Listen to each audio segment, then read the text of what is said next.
By now, you've heard the headlines: Trump, convicted on 34 felony counts.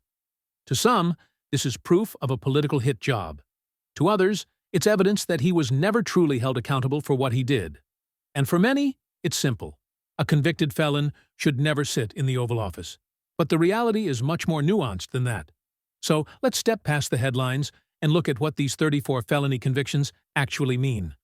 Trump was charged with falsifying 34 business records related to hush money payments to adult film actress Stormy Daniels. Even though it was one case, each false document counted as a separate crime. And that's why there were 34 charges. Here's how they break down. 11 of those felonies were fake invoices submitted by his former attorney, Michael Cohen. 12 were false ledger entries in the Trump Organization's books. And the final 11 were checks and check stubs Trump signed or approved himself, all falsely labeled as legal fees. Normally, falsifying business records is just a misdemeanor, a minor offense. But if it's done to commit another crime or cover one up, the law elevates it to a felony. So what crimes did prosecutors say Trump committed or concealed?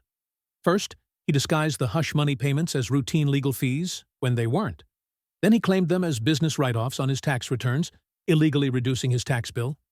And most importantly, prosecutors argued that the concealment was designed to influence the 2016 election. By hiding the payments, voters would never know about the scandal before casting their ballots.